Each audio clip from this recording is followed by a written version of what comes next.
कर्नाटक में जो हमने डेटा निकाला है वो एक क्राइम का एविडेंस है।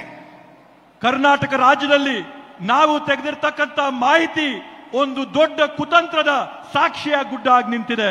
6 महीने लगे हमें उस डेटा को निकालने के लिए। 6 ತಿಂಗಳಿನ ಕಾಲಾವಧಿ ಆಗಿದೆ ನಮ್ಗೆ ಮಾಹಿತಿನೆಲ್ಲ ಸಂಗ್ರಹ ಮಾಡೋದಕ್ಕೋಸ್ಕರ।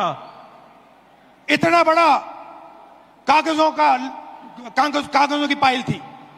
7 ಅಡಿ ಎತ್ತರದ ಕಾಗದಗಳ ಪತ್ರಗಳ ಪೇಪರ್ಗಳನ್ನ ಇವತ್ತು ನಾವು ಪರಿಶೀಲನೆ ಮಾಡಿದ್ದೇವೆ। एक फोटो को लाखों फोटो के सामने कंपेयर किया है। ಒಂದು ಭಾವಚಿತ್ರನ ಲಕ್ಷಾಂತರ ಭಾವಚಿತ್ರಗಳ ಜೊತೆಗೆ ಹೋಲಿಕೆ ಮಾಡಿದ್ದೇವೆ ನಾವು। हर एक नाम को चेक किया है। ಪ್ರತಿಯೊಂದು ಹೆಸರನ್ನ ನಾವು ಪರಿಶೀಲನೆ ಮಾಡಿದ್ದೇವೆ। और हम मानते हैं कि हिंदुस्तान का पूरा जो डेटा है, इलेक्शन का डेटा है, वो एविडेंस है।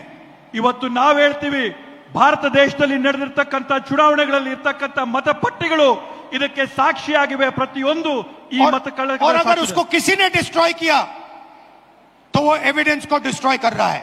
ಇವತ್ತು ನಾವು ಯಾರನ್ನೇ ಪ್ರಶ್ನೆ ಮಾಡಿದ್ರು ಕೂಡ ಅವರು ಈ ಸಾಕ್ಷಿನ ನಾಶ ಮಾಡಂತ ಕುತಂತ್ರದಲ್ಲಿದ್ದಾರೆ और उस क्राइम को आगे बढ़ा रहा है।